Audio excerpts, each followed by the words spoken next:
Think about this for a second. You've got a massive $400 billion partnership between two global powers, and then you have this tiny, tiny strip of water that controls a fifth of the world's entire oil supply. So what happens when that deal and that choke point collide? Well, it could spark a full-blown global crisis. Okay, let's break this down. So, here's our game plan. First, we're actually going to jump forward in time, right into the middle of a future crisis. Then we're going to hit rewind to unpack the huge deal that lit the fuse. We'll dig into its backstory, zero in on the critical geographic flashpoint, and then we'll explore 3 totally different ways this whole thing could play out for the rest of us. All right, let's jump in our time machine. The year is 2026, March 2nd to be exact.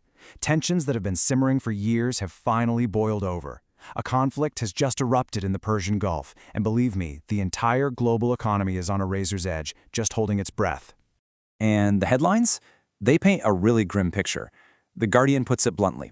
One of the planet's most vital economic arteries is, and I quote, effectively closed. And let's be clear, this isn't just some regional squabble. This is a full-on global emergency. So it all comes down to this one number, 20%. Think about that. 1/5 of all the oil and natural gas that powers, well, everything. Our cars, our homes, our factories. It all has to squeeze through this one tiny waterway, the Strait of Hormuz. And when that gets shut down, the lights really do start to flicker. Everywhere. And the fallout? Oh, it's immediate and it's messy. You've got more than 150 giant tankers just stuck, dead in the water. Insurance companies, they're running for the hills, canceling war risk coverage left and right. The cost to ship anything goes through the roof. We're talking more than double overnight for some routes. All the major shipping companies are basically drawing a big red X over the entire region. It is pure chaos. So this all leads to the big question, right? How on earth did we get here? How did a deal signed years ago between two countries end up being the domino that could topple the entire global economy? Well, to figure that out, we've got to go back and look at the deal itself. And this right here, this is the heart of the whole story. A gigantic 25-year agreement that totally redrew the map of alliances in the region. Now, the official name is the Comprehensive Strategic Partnership, but, let's just call it what it is. The $400 billion handshake. So this deal was signed back in March 2021, and look, this was not your average trade agreement. Not by a long shot. This was a blueprint for deep, long-term collaboration on pretty much everything. Economics, infrastructure, and this is the really important part, military and security ties. It was an absolute game changer. Okay, but here's where the whole thing gets kind of murky. The deal was wrapped in secrecy and a whole lot of controversy. You had leaked reports talking about a $400 billion investment, China getting super cheap oil, and even thousands of Chinese security personnel being deployed on Iranian soil. But the official story? Totally different. Iran denied all of it, with their foreign minister saying, quote, "We have not handed over a single square meter of our land." So you've got 2 completely different narratives here. But look, a blockbuster deal like this doesn't just materialize out of thin air. Nope.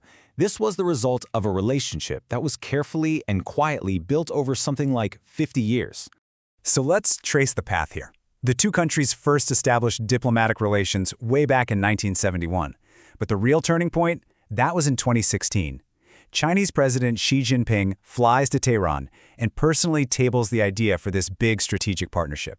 Fast forward 5 years to 2021, and boom, they sign on the dotted line. It's official. And you've got to understand, this deal isn't just about Iran and China. It's a key piece in a much, much bigger puzzle. China's massive Belt and Road Initiative. We're talking about a multi-trillion-dollar plan to build a kind of modern-day Silk Road, with ports, railways, and trade routes all over the world.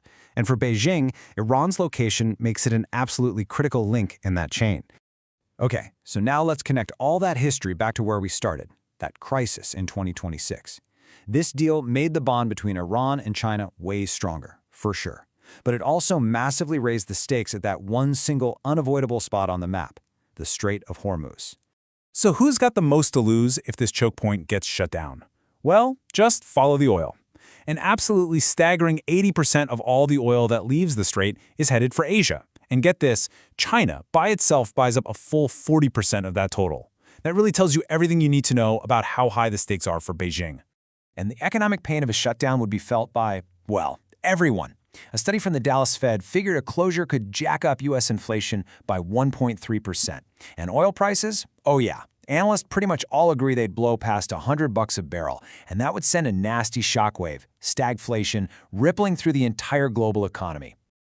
So with the stakes being this ridiculously high, what happens next in our 2026 crisis scenario? Well, some analysts have actually thought this through, and they've mapped out 3 possible ways this whole thing could go. Okay, path number 1 is the most likely, and they call it muddle through. Basically, the conflict fizzles out after a few weeks, the strait stays open, and the markets take a deep breath and stabilize. Then you have the worst-case scenario 2, escalation and recession. Here, the strait actually closes, oil prices go to the moon, and the world gets slammed with a serious economic downturn. And finally, there's a third, wildcard option, de-escalation. This might happen because of a regime change in Iran. If that happens, you could see negotiations start back up, oil prices would crash, and the global economy would get a major boost. But before we all hit the panic button, it's probably a good idea to take a deep breath and just look at history. When you look at how markets have reacted to big geopolitical shocks in the past, I'm talking about events like the Yom Kippur War or the invasion of Kuwait, a really clear pattern emerges. Yet, there's usually a sharp, scary drop right at the beginning. But if you look out just 1 month or 3 months later, more often than not, the market has already bounced back and is actually higher.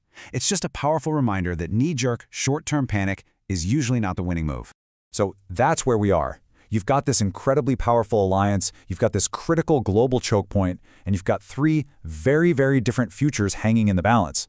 The real question isn't if this Iran-China partnership will have a huge impact, it's which of these 3 paths it's going to send us down and how that choice is going to reshape our economy for decades.